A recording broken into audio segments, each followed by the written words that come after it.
Bonjour à tous et à toutes, bienvenue sur Zorican Spoke. Si toi aussi t'es nouveau sur cette chaîne, n'hésite pas à t'abonner, à commenter, à liker et à partager autour de toi en vue d'informer un grand nombre que nous existons et que nous sommes une chaîne qui a pour vocation première l'amour du ballon rond, l'amour du soccer.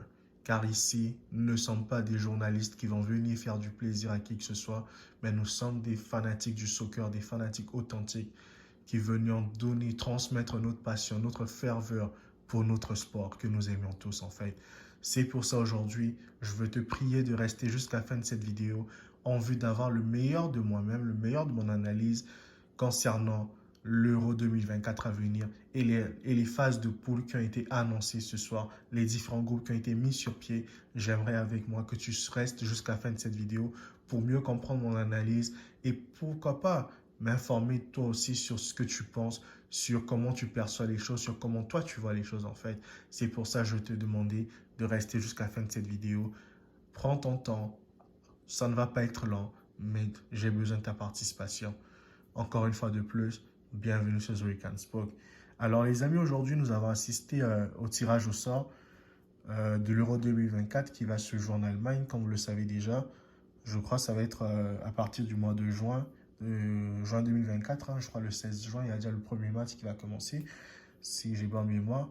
Et aujourd'hui, nous avons notamment vu qu'il y a eu les différents tirages qui ont été faits, hein. Beaucoup attendaient à ce que la France puisse rencontrer des petites équipes, des équipes bas de gamme qui n'allaient pas comme apporter une opposition féroce parce que le dernier Euro qui s'était joué en 2021, normalement qui a été pour l'Euro 2020, mais nous connaissons les causes. Le Covid avait fait de telle sorte que cela ne puisse pas avoir lieu, mais qu'on avait comme reporté ça en 2021, d'où l'Italie avait été sacrée championne d'Europe. Mais cette fois-ci, le format sera un peu différent parce que la France était dans le groupe de la mort. Ironiquement, le Paris Saint-Germain s'est allé dans le groupe de la mort, donc on va dire que c'est quand même un peu ça. Mais cette fois-ci, l'équipe de France, senior, de Mbappé, se retrouve aussi dans un groupe qui est assez particulier, les amis. Pourquoi? Mais vous allez comprendre ça au fur et à mesure qu'on va comme dérouler notre analyse de chaque poule pas à pas. Alors, nous retenons que dans le groupe A, nous avons l'Allemagne, l'Écosse, la Hongrie et la Suisse. Bon, franchement, dans cette poule, ça, c'est une poule qui est ouverte en fait parce que les Allemands ces dernières années, depuis, je crois, pas mal d'années, depuis qu'ils ont été sacrés champions du monde en 2014, ils ont fait un Euro 2016 qui n'était pas fameux du tout. L'équipe d'Allemagne, depuis sa dernière Coupe du Monde, cela fait maintenant 9 ans qu'elle est en perte de vitesse, cette équipe d'Allemagne. Elle n'a plus de repères, elle n'est plus du tout compétitive, si je dois dire ça ainsi. C'est une équipe qui ne nous habitue plus à du beau football. C'est une équipe qui s'est comme renfermée sur ses lauriers et qui ne produit plus de beaux jeux. Et je ne vois pas vraiment l'Allemagne se qualifier en fait. Mais étant donné le niveau des équipes dans sa poule, l'Écosse, la Hongrie, la Suisse, sans faire injure à ces nations, ben, peut-être que l'Allemagne peut créer l'exploit en se qualifiant avec la Suisse. La Hongrie avait fait un dernier Euro qui était quand même pas mal, hein. Ils avaient, je crois, accroché l'équipe de France. À l'Euro 2021, ils ont une bonne équipe, ils ont quand même un bon jeu, les Hongrois. Donc, les Écossais, bon, c'est pas tant bien que ça, mais au moins les Écossais, ils ont quand même aussi une bonne équipe. Donc, pourquoi pas? Pourquoi pas? Ça reste un groupe assez ouvert pour ma part. Les Allemands peuvent se qualifier comme ils peuvent être éliminés s'ils continuent de jouer comme ils jouent en ce moment. Ils pourront se faire sortir à domicile, en fait, des phases de poule. Alors, dans le groupe B, nous avons l'Espagne, la Croatie, l'Italie et l'Albanie. Bon, ça, c'est un groupe qui est quand même assez relevé hein, parce que on voit déjà la Croatie qui est dans le même groupe que l'Espagne, l'Italie. J'aimerais même dire que c'est peut-être le groupe de la mort qui est ici, là, avec les Espagnols, les Croates et les Italiens. Les Albanais, bon, ils n'ont pas un si beau football que ça, mais s'ils sont présents cette année pour l'Euro 2024, ça veut dire qu'il faudra compter sur eux, même s'ils vont faire statut d'outsider, mais bon. Ici, je vois bien l'Espagne se qualifier, la Croatie se qualifier, mais l'Italie, je ne sais pas trop parce que avec un gardien comme Didio Donnarumma en ce moment qui doute, les attaquants qui ne sont pas au niveau comme Scamacca, Raspadori, ça fait en sorte que l'équipe d'Italie, je ne donne pas cher pour eux là. Je ne les vois pas vraiment se qualifier. Pour moi, les Croates ont un bon jeu, les Croates ont une équipe qui est solide, une équipe qui performe depuis des années, la Croatie à un certain niveau de jeu qu'elle sait maintenir en fait. Donc pour moi, je miserais plus sur l'Espagne et puis sur la Croatie. L'Italie, pour moi, pourquoi pas, mais je ne les vois pas vraiment se qualifier en fait. Du moment qu'ils ne régleront pas leur façon de leur attaque, en fait, ça va être très compliqué pour les Italiens de pouvoir se qualifier. Parce qu'un match, ce n'est pas que la défense, il faut être en mesure de marquer des buts. Et malheureusement, les attaquants de la Squadra Azzurra ne produisent pas actuellement un beau football offensivement parlant. Même le gardien inquiétant, ce n'est pas vraiment beau. Et aujourd'hui, on voit les équipes italiennes, hein, quand on voit l'Inter Milan, ce ne sont plus vraiment les joueurs italiens qui tiennent l'Inter Milan, ce sont plutôt des Sud-Américains. Donc, je dirais plutôt que l'Italie, pour moi, ne va pas se qualifier. Mais tout est possible dans le soccer. Et qui suis-je pour pouvoir prédire le malheur aux Italiens? Peut-être qu'ils vont se qualifier, peut-être pas, mais on verra. On verra bien. Ça reste un groupe assez ouvert, mais l'Espagne, je pense, est assuré de terminer premier.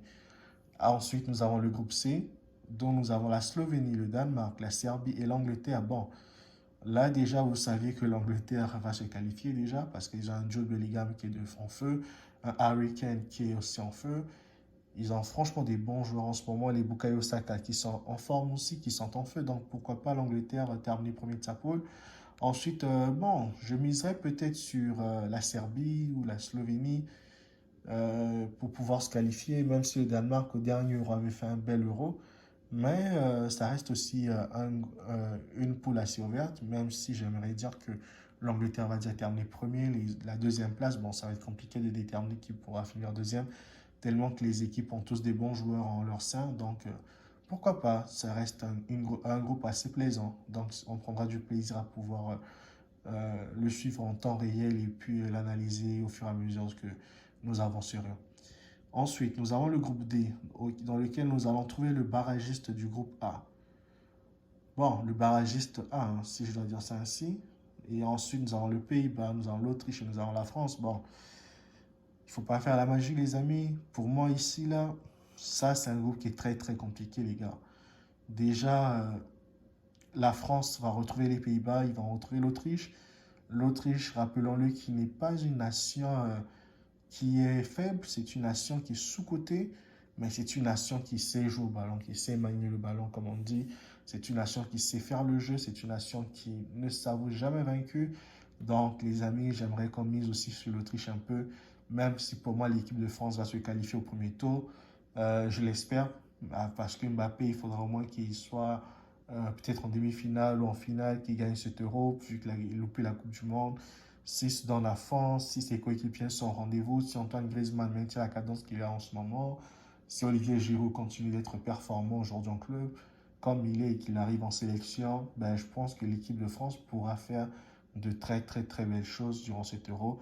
Donc pour moi, je miserais plus sur l'équipe de France première. Pays-Bas, je ne sais pas trop parce que franchement, le niveau qu'ils affichent en ce moment est totalement inquiétant. Ronald Koeman, en ce moment, de son retour, il n'arrive pas à faire des miracles. Et je ne peux pas vraiment miser sur eux. Je préférais miser sur l'Autriche. Pourquoi pas les Pays-Bas vont créer la surprise, peut-être.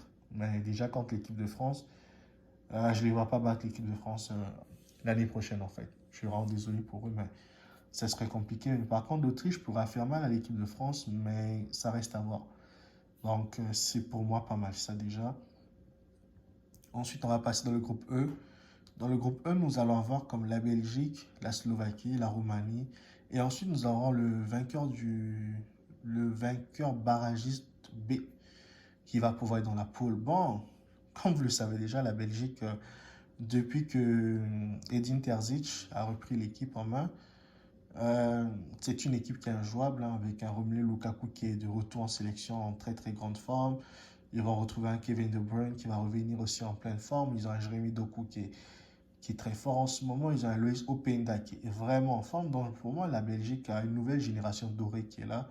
Je ne les vois pas être éliminés là. Je les vois terminer premier de leur poule. Par la suite, bon, la Slovaquie pourrait les accompagner, mais on va voir ce que ça va donner. Mais moi, je miserais plus sur la Belgique et puis la Slovaquie, la Roumanie.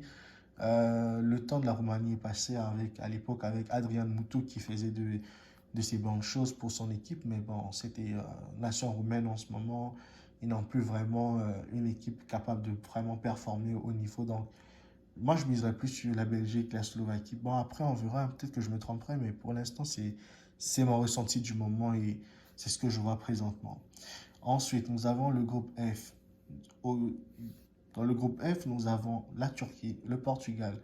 Nous aurons le vainqueur barragiste du groupe C, ainsi que nous aurions la République tchèque. Bon, déjà dans cette poule-là, on va se dire la vérité. Moi, je vois que le Portugal et la Turquie se qualifient parce que ces deux nations sont déjà très fortes. La République tchèque, ce n'est plus l'époque de Jan Koller, ce n'est plus l'équipe de Milan Barros, ce n'est plus l'équipe de Petsic. Aujourd'hui, ils ont une nouvelle génération qui n'est pas encore au niveau de leurs aînés. Mais tout reste à faire dans cette compétition, hein. Tout reste à faire, les amis. On ne va pas comme banaliser les performances des uns et des autres. On se dit que tout reste à faire et que le meilleur pourra gagner encore parce qu'il n'est jamais trop tard. Mais sinon, je vois la Turquie, le Portugal pour se qualifier parce que Ronaldo, il va faire son dernier euro sûrement et il va vouloir aller au bout là. Donc, ils vont se donner à fond avec leur équipe en ce moment. Le Portugal est une meilleure équipe qu'en 2021. Donc, je pense qu'aujourd'hui, le Portugal est capable de faire quelque chose de bon durant cet Euro 2024 en Allemagne. Donc, pour moi, c'était pas mal ça, les amis. Je pense que vous serez d'accord avec moi sur certains points ou non, mais c'est ça le jeu de la démocratie. Donc, vous pourrez toujours commenter, me dire ce que vous en pensez, me dire vos a priori, vos pensées, ce que vous avez retenu, ce que vous pensez qui va se passer. Ensuite, nous aurons assez de temps pour pouvoir revenir dessus, pour pouvoir en parler à nouveau, pouvoir débattre dessus. Et quand la compétition va débuter, nous serions encore là pour pouvoir permettre à ce qu'on puisse avoir de vraies conversations sur les sujets. Mais pour le moment, pour moi, c'était pas mal ça, les amis. Si vous avez pensé à quelque chose d'autre, n'hésitez pas à le mettre en commentaire et à me faire comprendre. Et je me ferai toujours un plaisir de vous répondre, les gars. Pour moi, c'était pas mal ça. Je vous remercie vraiment d'être resté jusqu'à la fin de cette vidéo. Et je vous dis à très bientôt pour une prochaine vidéo. Si vous avez aimé cette vidéo encore, les amis, abonnez-vous massivement, partagez autour de vous, mettez des likes. Et on se dit à très bientôt pour une nouvelle analyse. Moi, je vous dis merci beaucoup et prenez bien soin de vous. Ciao, guys.